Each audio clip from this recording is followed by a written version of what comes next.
same. I think I love you. Do you feel the same? I think I love you. Do you feel the same? Yes, yes, yes. What is good, my people? Welcome back to Computer Music Academy's weekly homework podcast. I am your host, Tashira Say. Thank you for watching and thank you for listening. Welcome to week number 84 of the weekly homework assignment / podcast. And shout out to our man, Sho-Nuff, for providing that intro. Man, how is everyone doing? Hope you're well. I'm well. Doing a lot better, and that's a good thing. It's a bad thing for the haters. Let's just move that on. Anyhow, so last year, and as I do each year, we're in our third year now. For anybody who doesn't know, this is our third year of doing the weekly homework assignment and podcast. And of course, last year, I learned lessons from the first year. And then, of course, I learned lessons from the last 2 years as well. But I'm saying that because last year I actually started a new assignment or concept, however you want to say it. And it did okay. We had one. The first one was okay. The second one just got very little love. I think that was our only show last year where we only had 2 submissions. Every other show was on point. And of course, I take a lot of responsibility for that. When we don't get, a lot of submissions, that's obviously a misstep on my part. Be it description, be it the choice of subject or challenge or whatever. So, and that's a whole part of, I guess you could say, running a business is, trial and error. And that's in life in general. But anyhow, I decided to give this particular thing one more try. And what I'm speaking of is Mimic. When we did Mimic last year, the first one, well, the whole concept behind Mimic is to mimic or emulate the subject or the producer at hand, which the very first one was Timberland. And that one actually did okay. We had a few submissions for that. The second one was Rick Rubin. That's the one we only got 2 submissions for. And that was, again, a misstep on my part. Not reading the crowd right or the talent, however you want to say it. But I said, before I put this thing to bed, I got to give it at least one more try. And this time, I'm just going to do my best to hit it out the park, give it somebody that everybody admires and can just, hopefully they can just come through and kill it. Well, I decided that we're going to mimic Dr. Dre, who some would say is the greatest hip hop / R&B producer of our time. Even though he hasn't done a lot of R&B, but he has done a nice amount of several things. And we actually have 11 submissions. So obviously, I hit this one right this time, and I have a feeling this is going to be one of our top podcasts of the year, just based on everybody, based on the number of submissions, 1, 2, based on the number of, based on who actually submitted. So I'm very, very excited to get into this. So let me stop talking. Kicking things off with our man down in South Carolina, DJ Lockturnal. Let's go.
yes. DJ Lockturnal. Oh boy. Yeah, that's what I want to hear. And I feel bad because, oh man, this is definitely a podcast we need to have video. Cause man, when it hit, I think it was around like a minute 10. Holy crap. I just lost it. But again, I still got that cough, man. Woof. And that was right there along with it. But yo, wow. That's how the hell you kick off a Dre tribute, so to speak. Holy crap. It's not a lot that needs to be said about that. Locke hit it. He hit it perfectly.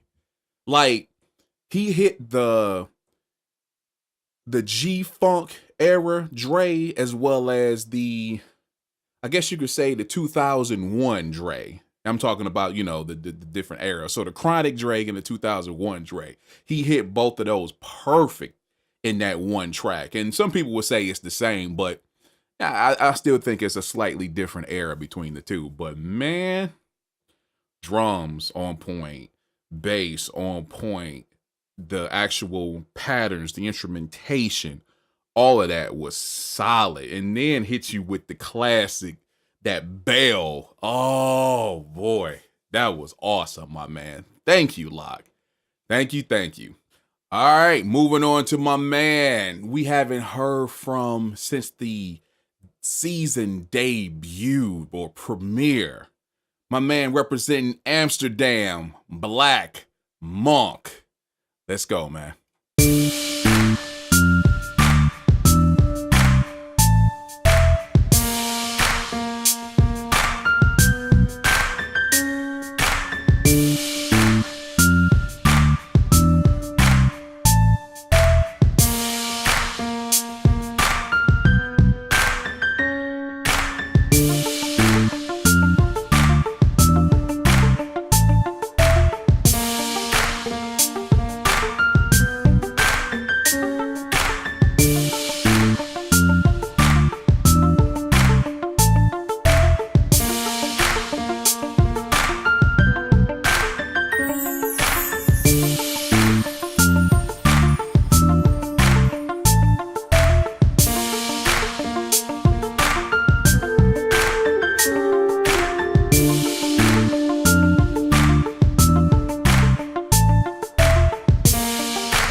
Blackmonk making his return. Oh my.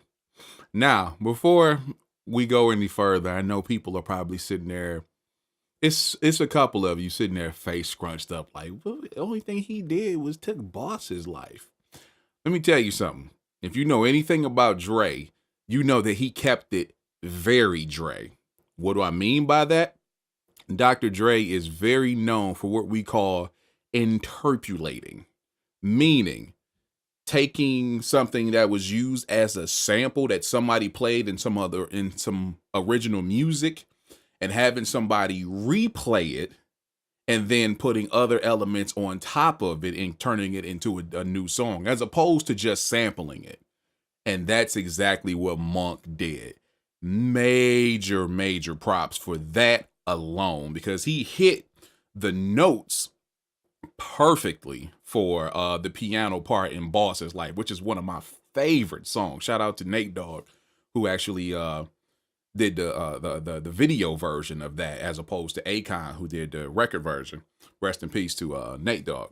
But that's one of my favorite songs off of one of my favorite Snoop Dogg albums, the Blue Carpet Treatment. Whew. But man, that piano was perfect. It's like he picked the exact same piano that Dre used. That's what it sounds and feels like. But then you got, again, he definitely has listened to a lot of Dre. He had the guitar, I mean not the guitar, the muted guitar, and then bring in all the strings and some synths, and he had the crazy claps in the background. Yeah, that's what I'm talking about. That's how you mimic Dre. And the whole purpose of doing the mimic, as with any of these other challenges or assignments, it's just to add more to your arsenal. Man, I know for a fact I can do this over here. I can start adding, a small piece of that to what I do, and, more developing or evolving my style. That's what this is all about. So Monk, shout out for that track, dude. Excellent, my man. All right, moving on to our man who has been doing his thing all season, and he's consistently hitting it. He keeps coming back and going. In my opinion, he's definitely elevating with each track, which is what this is all about. The more you practice, the more you do this stuff, the better you're going to be.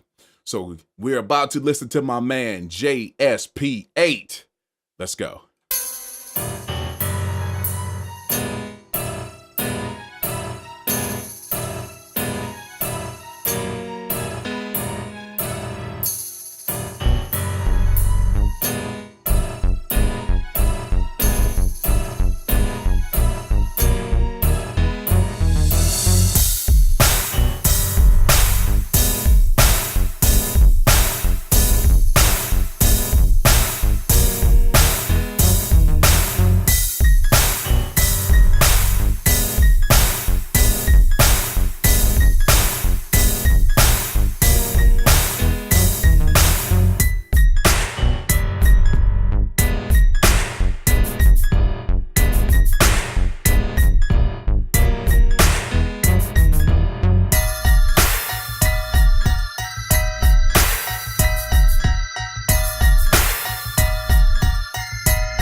Yeah, JSP8. I see you, man. I see what you're doing.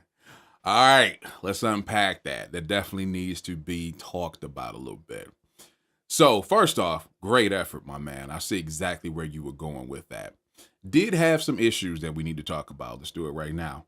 First off, the very first thing you hear is the low end of the piano. Now, just as if you're listening to any Dr. Dre track, especially when there's pianos and strings involved, they're definitely chorded. There's definitely, at least three fingers, or I should say three notes on the low end, three notes on the high end, where, you know, you're actually hitting chords, or he's actually hitting chords. The issue that I found with JSP's chords is one note was definitely off, and it was way off. And in my opinion, it threw off the rest of the piano track for the rest of the piano instrumentation for this particular track. Because it's hard listening to it and hearing it is so out of place, unfortunately. But I know, you know, again, JSP is just really getting into this stuff. And again, I don't know if he's classically trained, but that right there would definitely point out that he may not be. Just the fact that I don't know how he actually laid the chords. I know he uses machine, but I don't know how he actually laid the chords for that piano. But that piano was definitely off. It was like, you know, like I said, if there's like three notes in that particular chord, 3 or 4 notes, it was just one that was so out of place. It threw the entire thing off. That was one thing. I did like the upper piano, but that kind of sounded like it could have been off as well. I had a note that was off. I liked everything else that came in with the beat. The other thing that I would have to bring up is the balancing as far as the drums versus the instruments. I felt the drums, maybe not the snare and the clap, but definitely the kick and possibly the hi-hat needs to come up a little bit. Needs to balance everything out. Either that needs to come up, or the instruments need to come down just a little bit, 1.5 decibels, somewhere like that, maybe 2 decibels, and just kind of even everything out. But definitely, I want you to go back, not for me, for you, because I'm pretty sure you could do something with that track. I definitely want you to go back and mess around with that chord, because that low end, that one note is just throwing the entire piano line off for the entire track. And I loved all the change ups. I loved the change ups. I loved it. I really did. But like I said, that one note just throws everything off, man. Other than that, very nice job, my man. All right, moving on to a gentleman who was recently crowned Urban Audio Daddy. It's my man, Urban Audio Legend, who recently became a father over the last, this would be 3 months almost? So shout out to him, shout out to the wife, shout out to the little one. But yeah, he's back in the fold, and I'm very interested to see what he's doing. Let's go.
Yes. Urban audio legend. Back for 2015. Very, very solid debut, I should say, for the year. Very, very solid, my man. And there it is. That's that classic Dre right there. With the exception of, I guess you could say, the groove, because there's nothing incredibly wrong with it, not at all. But we know that Dre's tracks got just a slight more bounce with it. Boom, boom, boom, something like that.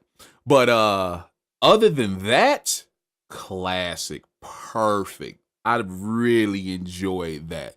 The emulation or the mimicking was perfect in my opinion. And let's be real. As I believe, did I just say that? Anyhow, as I believe I said in the J Dilla tribute, nobody is going to hit this on because nobody's name is James Yancey or Andre Young. Nobody is going to hit this 100%. That's not the purpose. The purpose is to take what you know about this producer or this musician and come close to doing what they do. It's very simple. You come close to doing what they do. You take certain things you've seen them do or heard them do and implement it into the track that you're creating. And later on, you may be able to pick a couple of these small little things out and integrate them into your own style. So nobody is going to hit this 100%. And if anybody in the audience is thinking that, then you need to go elsewhere because you're in the wrong place. We're about growing and building and evolving and actually encouraging each other here. So other than that, or just say besides that, I really enjoy Legends track, man. The one thing that really gets me is that guitar,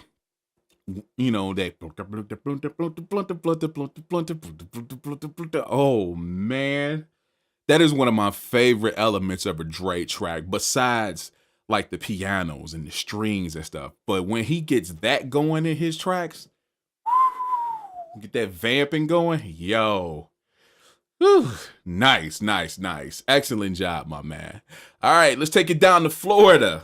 Visit our man Gold 007, who just celebrated a birthday along with Lockturnal. They celebrated the same day, so happy belated birthday to those two. But let's get it in with Gold 007. Let's go.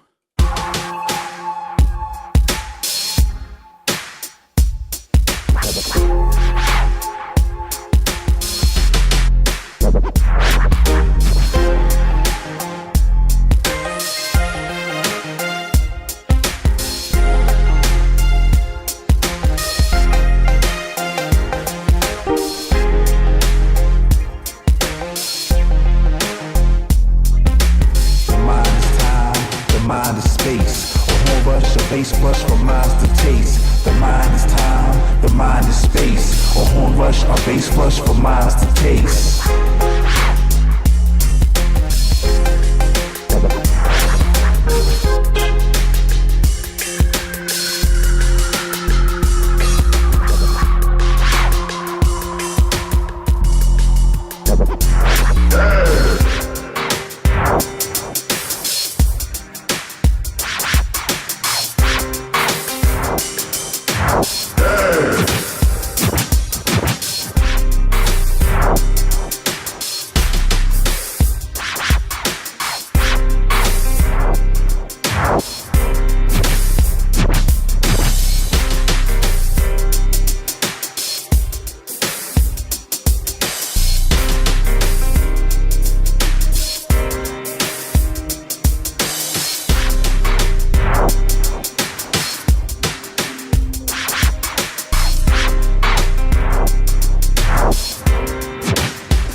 Sounds, the pounds, the classic.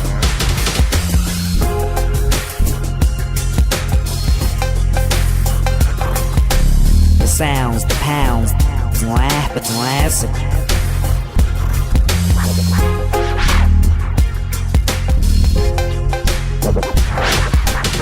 Sounds, the pounds. Classic. Gold 007 doing his thing. Literally, that's a Gold 007 thing. I love when we do these assignments, and it's a couple of people, you know, who no matter what we do, they put themselves into the assignment, meaning, you know, their style or whatever. And that's totally fine with me. And Gold is definitely one of those people. So yeah, that was actually, that was pretty cool. That was pretty cool. As I would say with the, if he was trying to, I don't know if he was trying to hit it dead on, but, as I was saying, just in Legends track, you know, the bounce wasn't exactly there, but I definitely see where he was going as far as he had the pianos and he had some strings and stuff like that in there, you know, through some scratches and some vocal stabs and kind of things in there. That was pretty cool. I gotta give it to him. He said, he left me a note in the submission saying that he was listening to, he said he was listening mostly to the Chronic, but then he mentioned Still Dre, which is off of 2001. So I guess he got his, you know, he got his inspiration from a couple of different things, which is what it's all about, you know.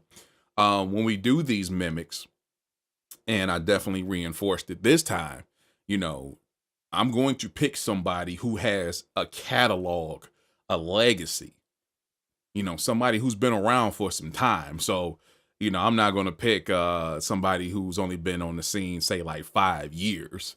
You know, I'm going to pick somebody who's been around possibly some decades. And we all know Dre has been at this point in 2015, 30 years. Think about that. World-class Wrecking Crew. I think that was the very first thing that he did that actually got out and got popular. That's like 30 years ago, dude. That's crazy. And he's just grown and evolved and become more beloved ever since. So you got a lot of material to study, you know, to be inspired from several different eras, so to speak. So yeah, I can definitely appreciate what Gold is doing, because again, Gold is going to do gold on top of whatever the assignment is. So that was cool. I really enjoyed that. I really enjoyed that, my man. All right, moving on to a gentleman that I'm very eager to hear this submission. Representing Phoenix, Arizona, AR Music. Let's go.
Yes. AR Music, my man, coming through. That was a very interesting track. Very interesting. Actually started out with a lot of promise because it actually had the very sinister low piano chords. I love that part. And then, came in almost like early Aftermath, where he was doing like the reverse explosions and stuff like that in his music. And then once the beat actually kicked in, the drums, drums were on point. Kick, snare, clap, reverse clap, perfect. On point. But the one thing that really, really threw it off for me was the strings. The first part of the strings that kind of matched the piano, so to speak. I guess you could say it kind of matched it, but it has that whoa, whoa, whoa, whoa. That part right there, that low strumming, I guess you can say, even though that's totally different with violins and strings. But that first part was excellent. That was classic Dre. But then when you get to like the second half or the last part of that pattern for the strings, the dun dun dun dun, that threw me off so much. I'm not trying to be funny when I say this, but it put me in the mind of me watching the Addams Family, for real. And at least for me, beyond the Addams Family reference, at least for me, that didn't match the rest of the track at all. It really didn't. I enjoyed the track except for that. That first part of the strings, I think, is perfect. It's classic Dre. But that last part where it actually rises up, ooh, that did not do it for me at all, my man. That's me. I don't know about everybody else, but I'm listening, and I was all into it until I heard it and it hit me, and I processed it like, whoa, did that just happen? That's not how I heard that. And the other thing is, it sounded like it was a bit off. Like, for those that know, if you play something without, if you record something without quantizing it, and then you actually go back and quantize it, it not only does it tighten it up and pull everything to the closest note, but it actually throws it off. That's what it sounds like with those strings going up, that dun dun dun dun. It didn't seem like it was in perfect timing. It could be just me. I'll go back and listen to it later, but either way, that rise on the strings, that just totally threw me off, man. But love the effort. Love everything else about the track, my man.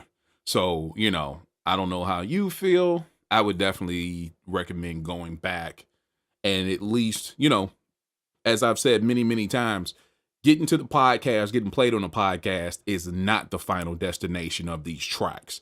Your final destination should be to put somebody on top of it. Put it in somebody's hands, get paid for it, get some royalties, that kind of thing. Get a placement, for real. My suggestion is definitely, as I say with everyone's track, now that you heard my critique, go back and actually see what you can change or add to it and make it even better so you can get that placement. That's what it's all about. So AR, thank you, my man. Definitely appreciate seeing you back in the fold. All right. Do I need to say anything? Ladies and gentlemen, Stevan G.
Yes, yes.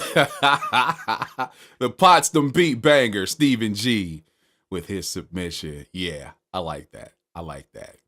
Now, as far as the groove or bounce, that was a little more looser than what Dre would do. But I still really appreciate what he did with it.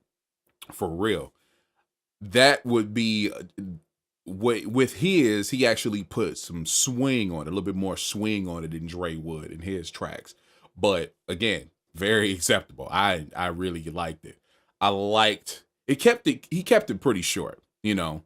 And that's the thing that I really appreciate is when somebody knows, okay, I really don't have too much more to offer.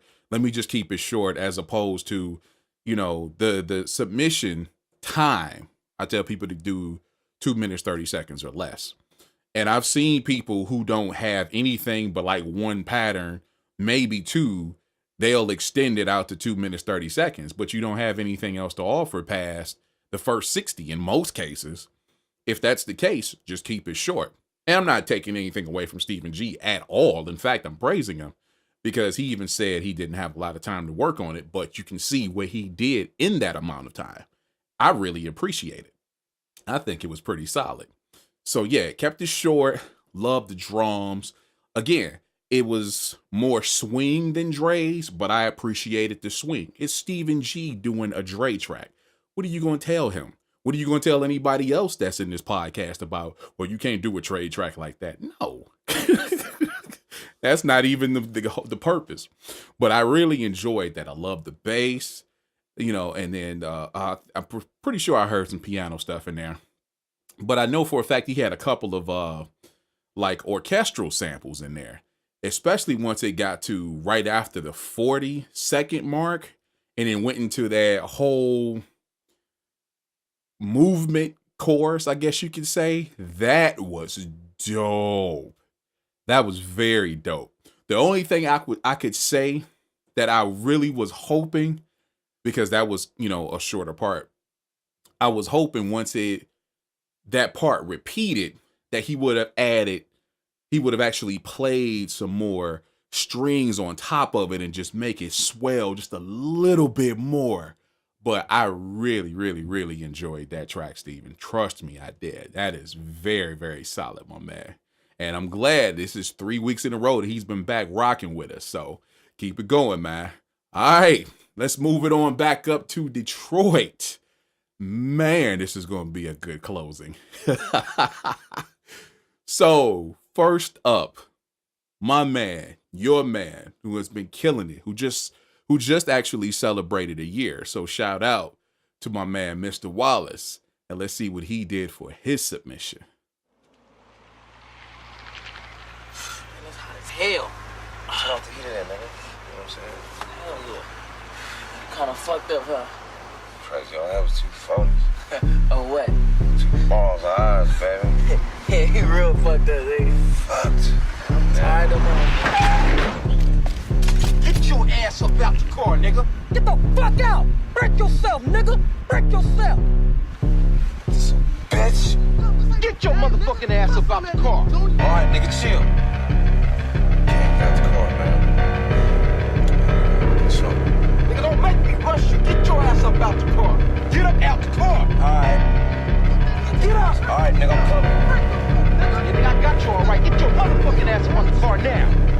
Bitch, move. Shoot that nigga, do you? Fuck you.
Okay.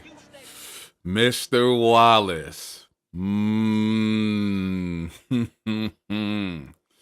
Yes. Yes, yes, yes. As I stroke my beard. Very, very solid, my man. When he sent his submission in, he was saying that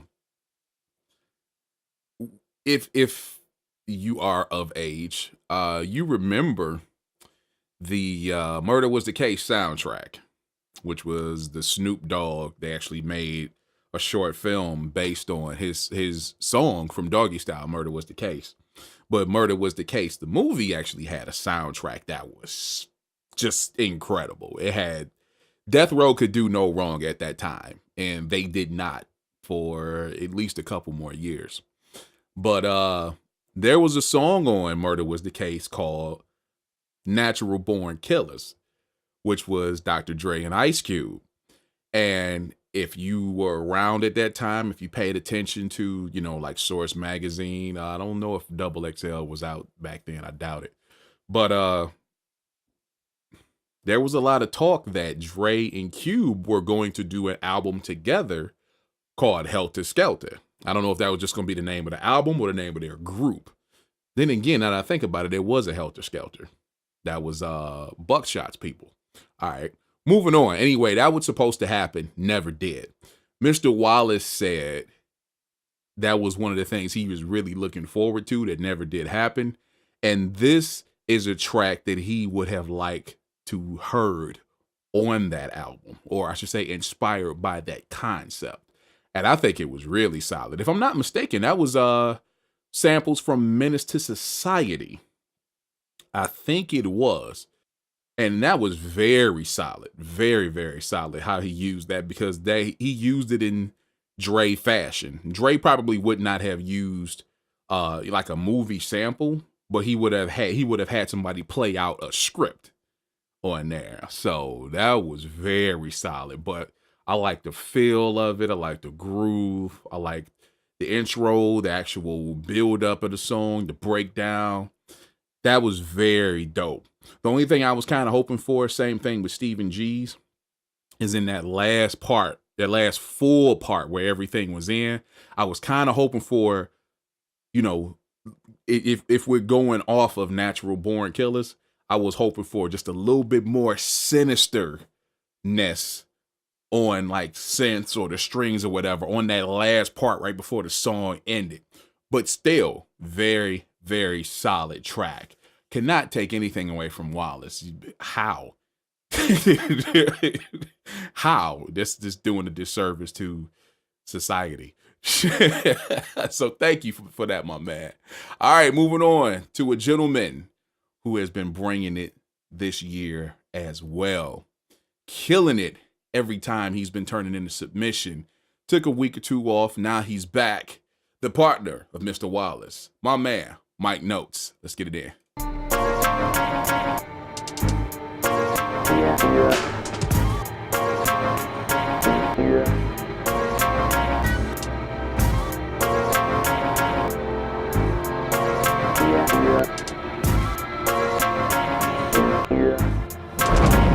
Super ugly.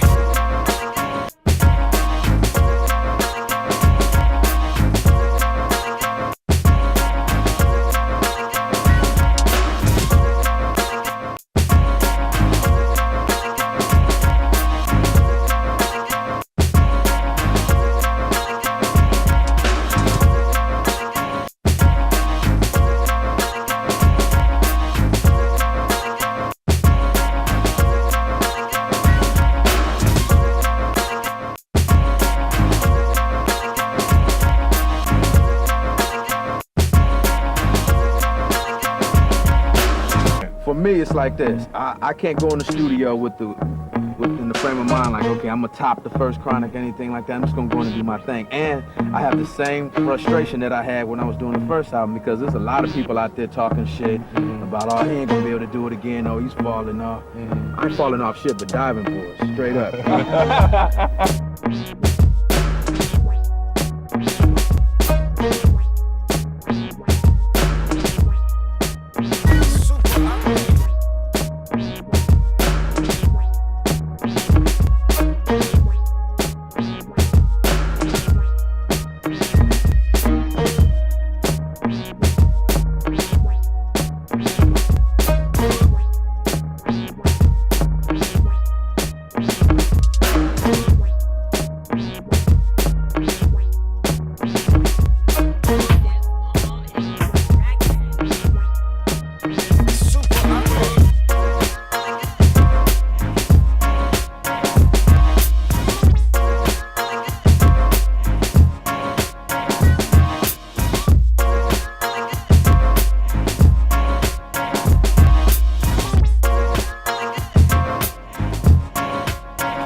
Yes. MICnotes. Yes, sir. That's what I'm talking about.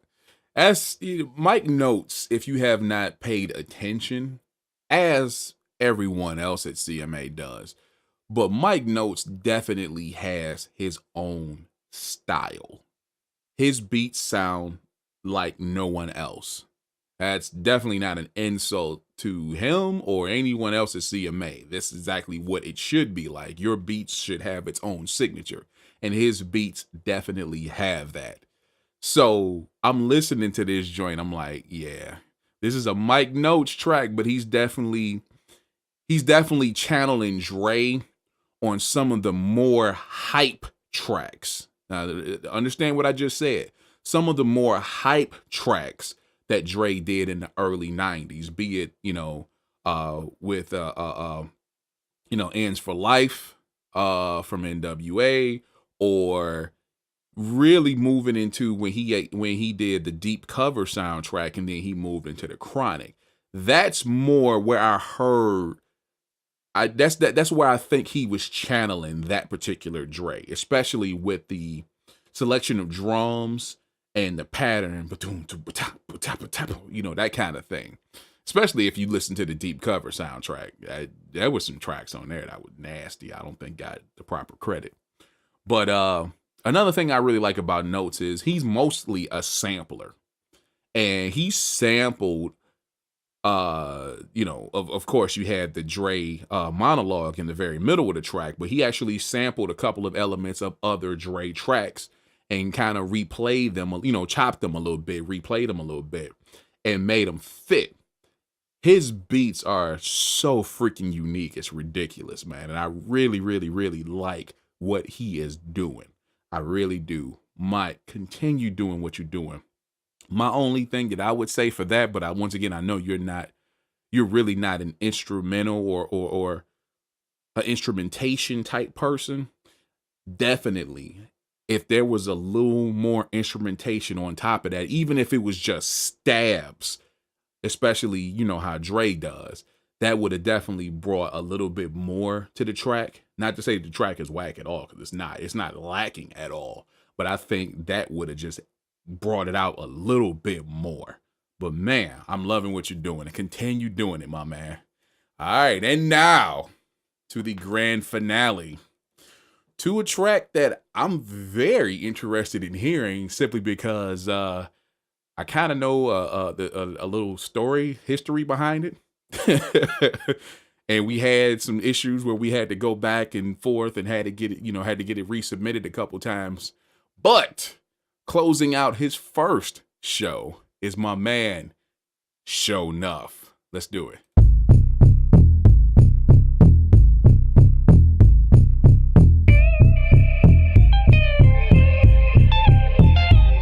Sho-Nuff, this track is hot. Yeah, baby, I know. Hit the streets with it banging in my low. Sho-Nuff, this track is hot. Yeah, baby, I know. Hit the streets with it banging in my low.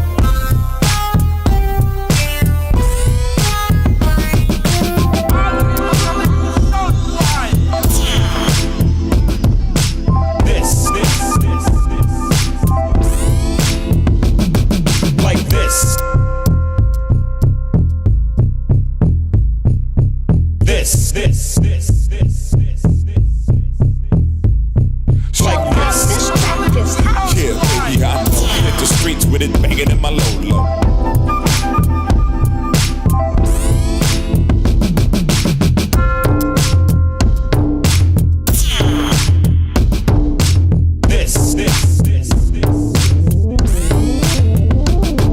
Like this.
dude Sho-Nuff is clowning, dude. He's wilding out, man. Wow, that was dope. That was very dope. Very solid. Liked everything about it. And of course, I think it was around a minute 10, somewhere in that area. He had to go get the damn Moog or Moog. Had to go put his hands on that. Then had the nerve to have it pan from one side to the other. That was solid. That was very, very solid. I liked everything about that. That is a very, very nice, I guess you could say emulation of a Dre track, but still put a nice amount of yourself into the track. Very, very nice show. There's nothing else I can say about that. It's very solid.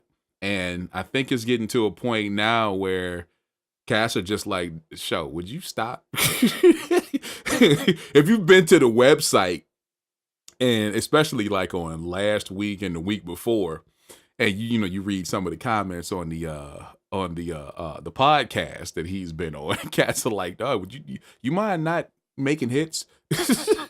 You mind not coming through every time you come through? Sho, you are doing your thing, my man, and I'm glad you're here. Thank you for contributing. This was a pretty dope podcast, and I think we did very well. So I'm happy that I decided to try it again and try it with a different subject that everybody can relate to, or at least admires or appreciates. So I think that one worked out. Excellent job. So shout out to my man Sho-Nuff, MICnotes, Mr. Wallace, Stevan G, AR Music, Gold 007, Urban Audio Legend, JSP8, Blackmonk, and DJ Lockturnal. Thank all of you for participating. And thank you, the listener, the viewer, the people who comment, share our videos, interact with us, and give us encouragement, and just you being a part of what we do every single week. If you would like to be a part of the Weekly Homework Podcast, the upcoming Bang Show Series 2, and so many other things going over at CMA, come on over and join us at computermusicacademy.com. It is that simple. I'm done for the week. You enjoy the rest of your week, and I will talk to you next time. See ya. Do you feel